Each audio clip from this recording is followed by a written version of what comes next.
I'm Brittany Lewis with Forbes Breaking News.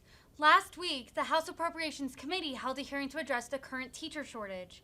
Representative Barbara Lee raised concerns about the epidemic of gun violence at schools, deterring teachers from entering the profession. She also questioned witnesses about the importance of diversity in schools and having teachers of color. Here's more from the California Democrat. Thank you, Madam Chair. Jay, And thank you, Laura, and our ranking member for this hearing.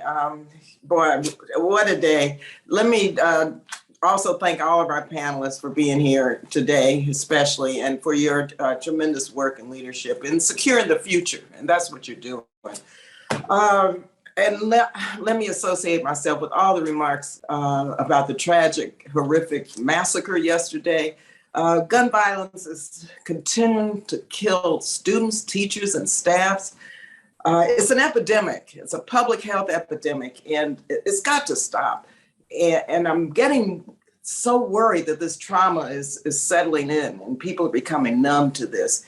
And I'm wondering now, just in terms of a barrier to the teaching profession, how are teachers now viewing the epidemic of gun violence in terms of wanting to go into the profession? I mean, this is heartbreaking. And so we've got to move quickly on legislative solutions, which my colleagues have cited. So let me just ask Dr. Carver Thomas a question following up with Congresswoman Bonnie Watson Coleman. And good to see you, my sister, from Oakland, California, my constituent who's doing a phenomenal job with regard to students of color and teachers of color, and being able to not only relate to these students, but also to teach a curriculum that empowers students to learn and makes it more interesting in terms of reading. I did not have one Black teacher until I got into college.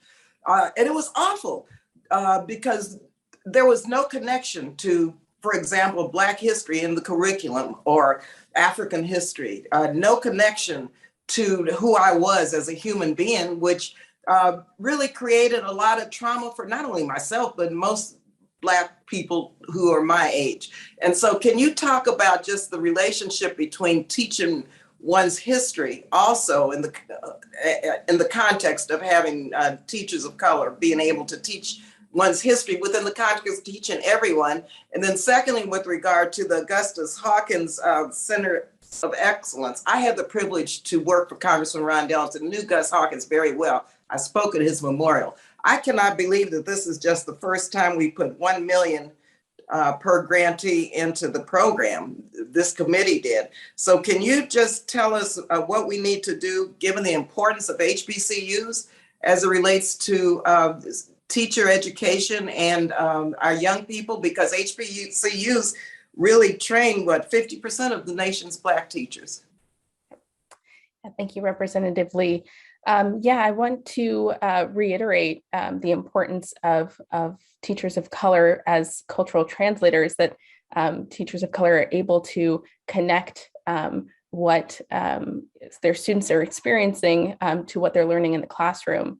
And that's important. We see from other research the importance of culturally responsive pedagogy, or essentially just connecting students' experience to new information that they might learn that has an impact on students' ability to achieve.